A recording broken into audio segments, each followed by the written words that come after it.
Hey everyone, and welcome to Already Cancelled. I'm Peter, that is Connor, and we are going to talk about Star Trek The Next Generation, Season 1, Episode 7. It's called Justice, or Justice in non-Batman speak. Yes. Yes, like normal people. Well, I can't just say the word justice on it, sorry, not do Batman voice. Come I on mean, you now. can. No, Everyone no, else manages it. no. Justice! So this is an episode, full spoilers by the way, I don't know if I said that, but full spoilers for the episode. You didn't. You were too caught up in justicing. I was justicing, yes, I was justicing hard. So this is an episode that combines two things that we talk about a lot in Star Trek, which is the godlike entity and the planet full of humans, and it's a very Earth-like planet, right? Very Yes. Earth-like Earth-like in the past, to some extent.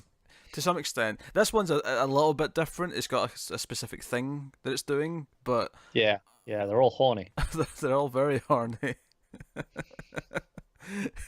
I would swear this was a original series script if it wasn't for all the blatant sex talk. Now, admittedly, maybe it wasn't. They just sexed it up a bit. They just said, "Let's make this Yeah. sexier. Let's just do more sex." Yeah. Yeah.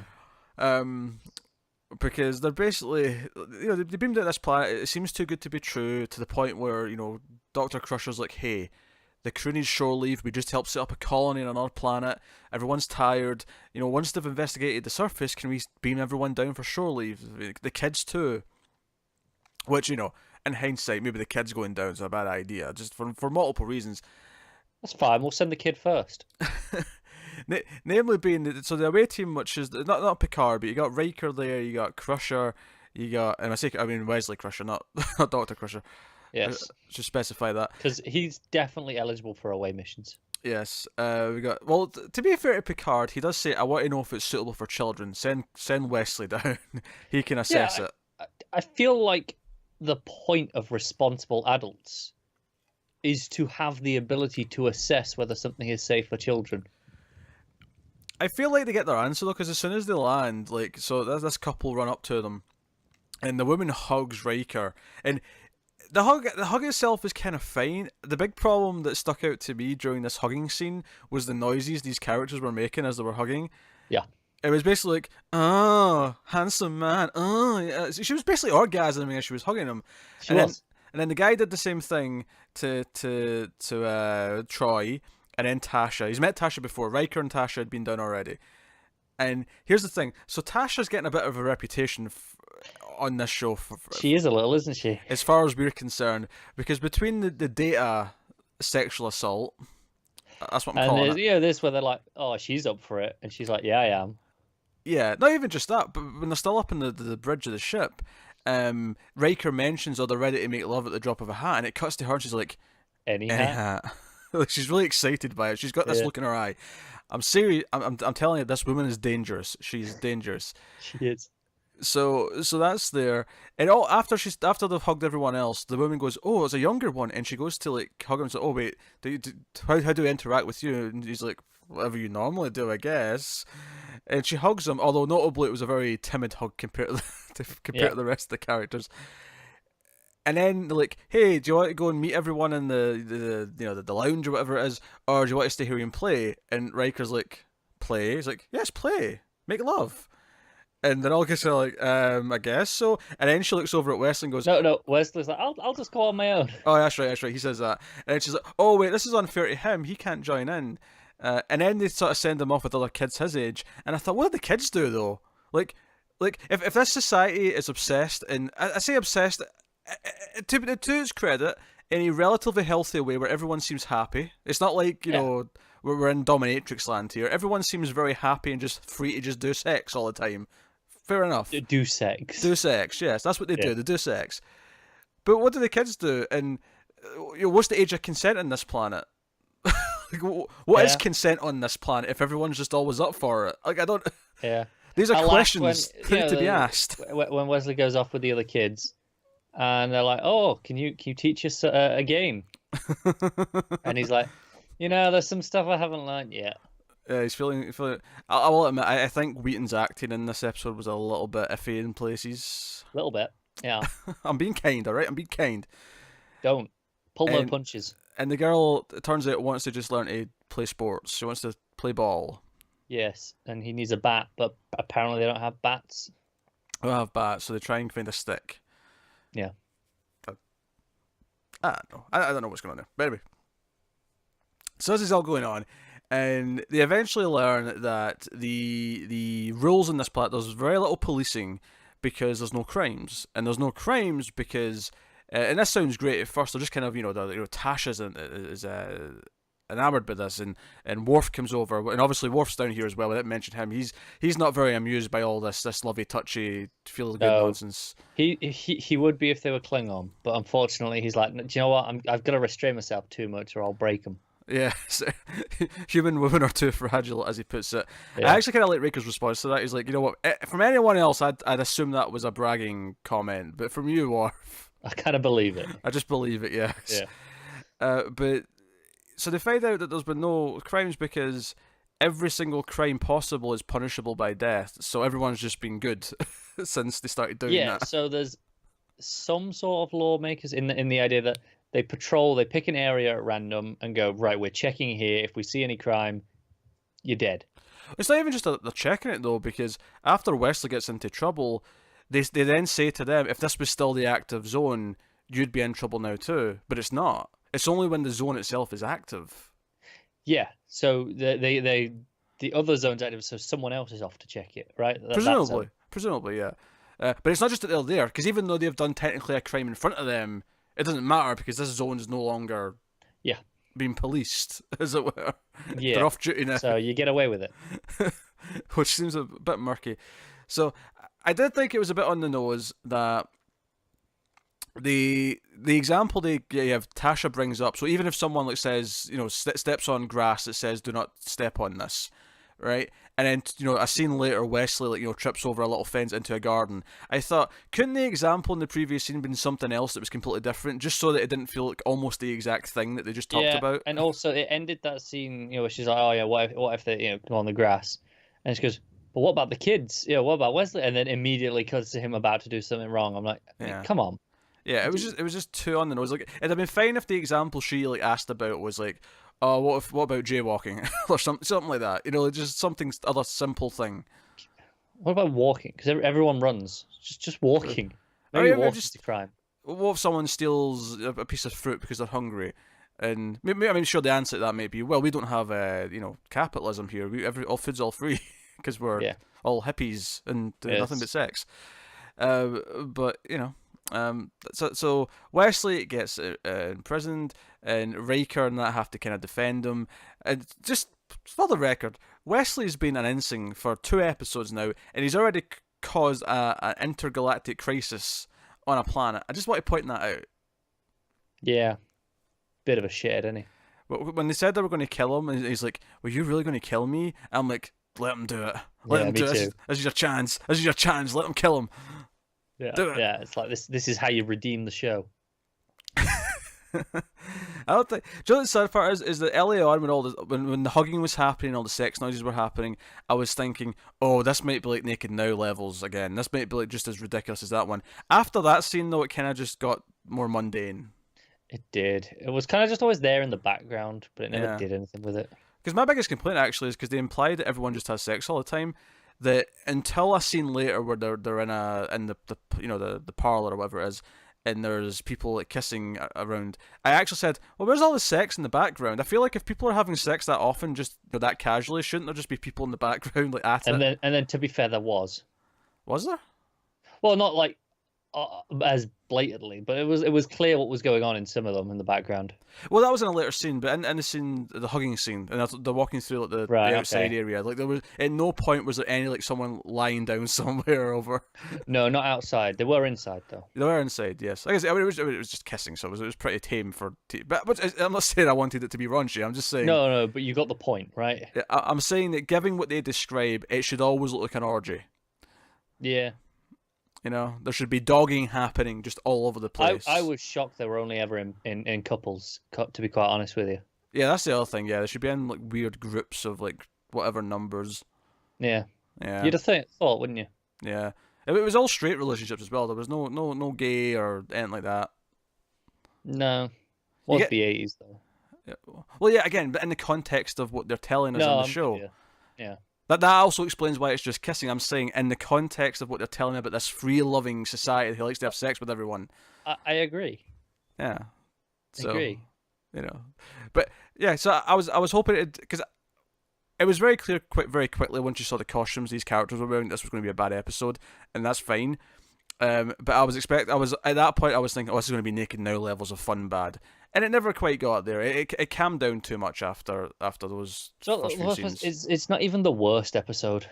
It's just kind of Yeah. Then it's because obviously we're not touching the other side of the plot yet, with the godlike thing, but yeah. The ending is kind of lukewarm in that it just kind of ends quickly, because the other side of the plot is that there's a glitch in the equipment. There's some sort of weird reading, but it doesn't make any sense. We'll just ignore it. Yeah, good idea, guys. And it's no, sir, seriously, we've double checked things. There's something out there outside the ship, and then they kind of like get it on viewfinder. It's this kind of like weird space station, but it's kind of out of phase with reality. It's like kind transparent. of a cool idea. Yeah, that part's cool. And they try and talk to it, and this orb of light comes on board and demands to know what they're doing there. And Picard tries to explain that they were helping a colony to get started. And the Ball's very concerned with the people down below. He's like, "Hey, are you going to like interfere or try and leave your people behind here?" He's like, "No, we're just visiting. Yeah. And then it basically tries to have sex with Data, kinda. Lots of things keep trying to have sex with Data. It bonds with Data in a mental link and invades his head. And learns everything Data knows, which presumably is quite a damn lot. I imagine so. The best scene of this episode may actually be when Data wakes up and Picard talks to him, and it's the whole conversation about babbling.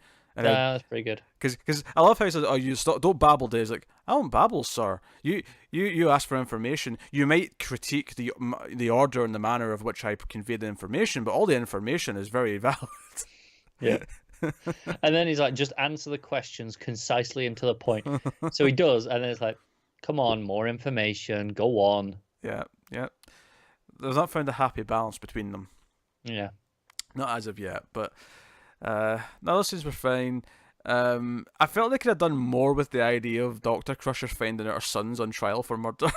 Not on trial for murder. You know what I mean? He's on death row for or stepping on some plants. From stepping on some plants. Let's be nice. They were flowers. Let's go one step further.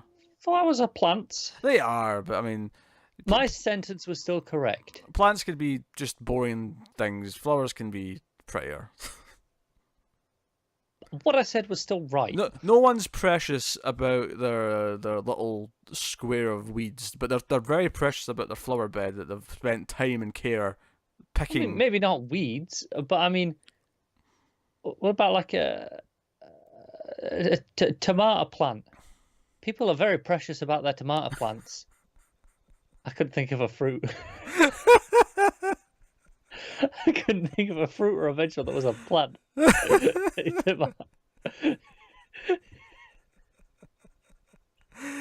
You're telling me this little square was crops. That's what you're telling me. It could have been. I'm just saying, people get protective over their plants, not just their flowers. All right, fine. I'll try to jazz it up a little bit. Forgive me for trying to add some colour to the conversation. Plants can be colourful too. You can have bright red tomatoes. Oh, God. They're perfectly nice. We used to have tomato plants. We're not debating the merits of tomato plants. Well, clearly I think we are. God. All right. Well, so the godlike bee's not happy. He doesn't want them to interfere. And the thing that the episode kind of gets at in terms of the core debate is Picard eventually beams down, and it becomes this thing where they can easily overpower them and just take Wesley back. But that obviously goes against the Prime Directive. But at the same time, he's not just going to let Wesley die because they have to protect, their own crew members. At one point, to confirm that the godlike being is what these people think of as God, he takes one of them up onto the ship. Does that not go against the Prime Directive of like, hey, let's show them space on a ship and let them see their own planet, and look, this is what you can do? I feel like bringing people onto the ship has been relatively common. Has it? I think so. Now, admittedly, maybe the ones I'm remembering weren't people who. Who shouldn't have been on the Yeah, ship? yeah, but like, I feel like I remember people coming up often enough. I think maybe the argument here is that because he needs someone to like tell him more about this godlike being, and because they understand it in some way or they have a history with it, it justifies the act. Maybe. I thought it was a bit of a where he was already pretty sure that okay, this is what they're talking about as God. Just question them. Just go with that. I mean, I don't think they needed the visual confirmation. I'll describe it as like probable cause. You can't just break into someone's house, but if there's probable cause and you're a police officer, you go in. I'm really glad you added and you're a police officer there, because there was a while there where I wasn't sure you were going to.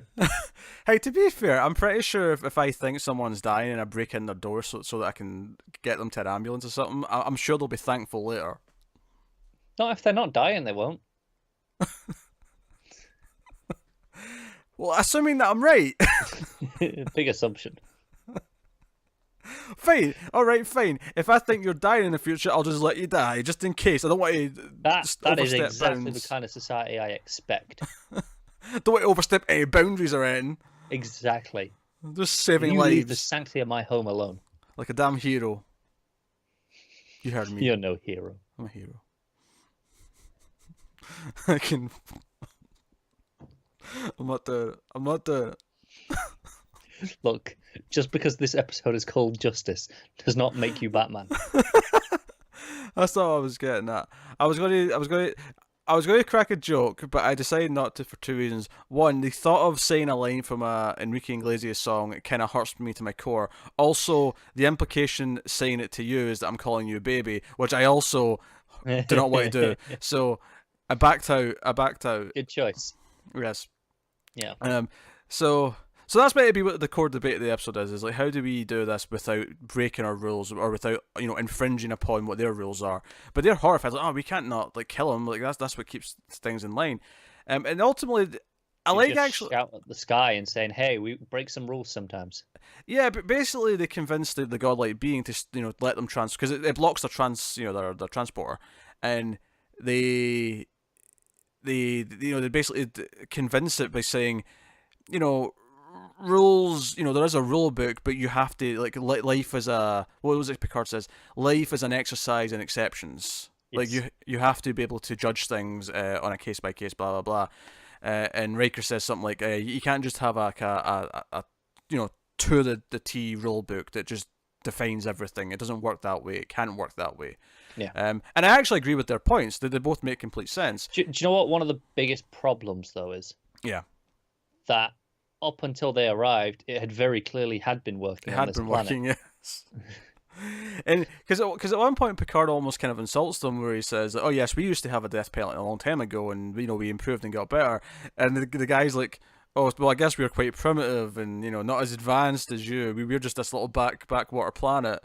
Yeah. But it's been working. I for mean, us. they all seem pretty happy, and no one's committing any crimes. So and also tell me who's winning. To be fair, when we had the death penalty, things weren't this happy. Life was not this good. No, it wasn't. Life is not this full of love. I'm pointing this out. Also, I feel like if anything's going to wipe out this civilization, it'll be an STD.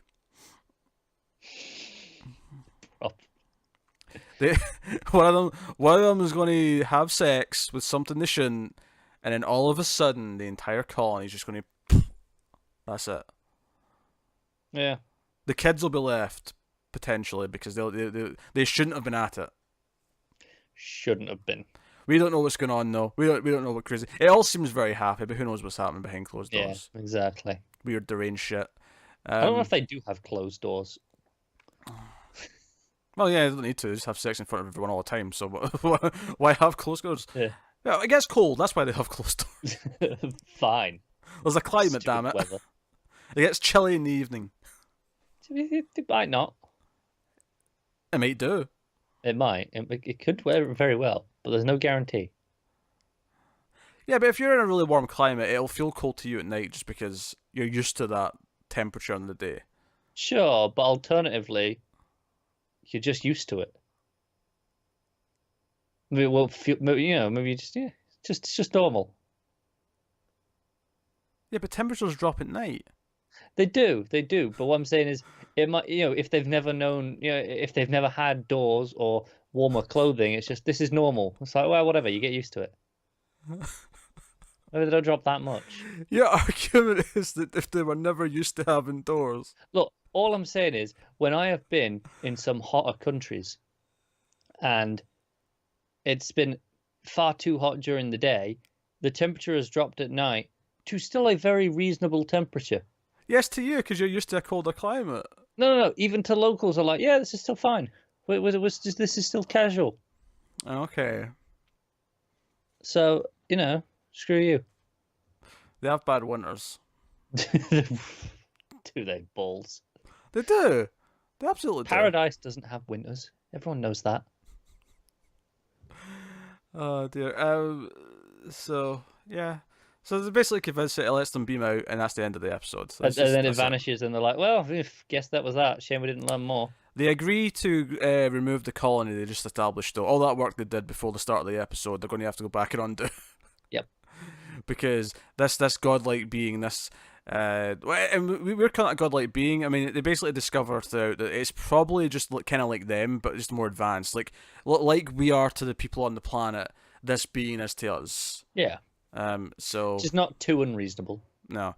But this race, this people, whatever it is, they basically have claimed this sector of space. So yeah. I appreciate it doesn't actually play too hard with the godlike being stuff. Nah, it doesn't. It's more about the people down there worshipping it, and it does kind of like block a couple of it blocks the communications at one point. It blocks the transporter, but things within reason, and and there's a point where when they go back down to the planet and they're like, well, hang on, I was up there in space with God, and you were there, so you guys must be gods too. Mm. So I mean, it seems reasonably consistent.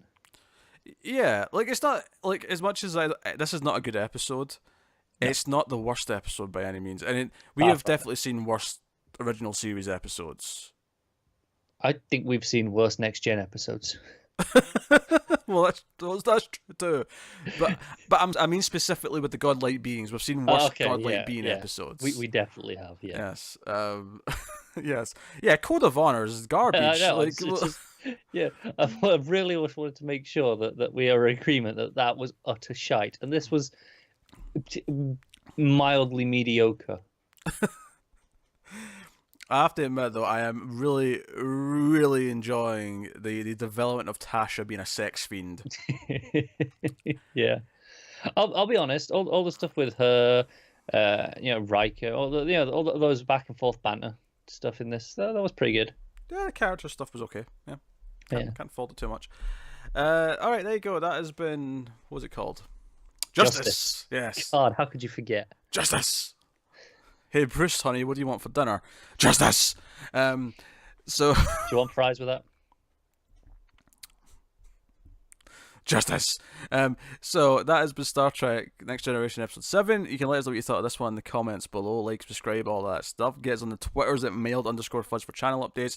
You can, of course, support us by liking and subscribing. But you can support us as well financially by going over to patreon.com/mailfuzztv and donating $1 a month or more. But $1 a month, you get these Star Trek discussions a week earlier than everyone else. So you get to feel like you're advanced, unlike the sex fiends in this episode.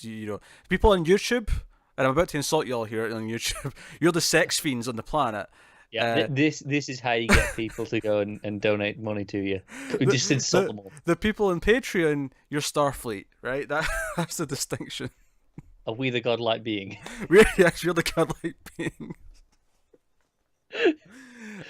This got really egotistical really fast.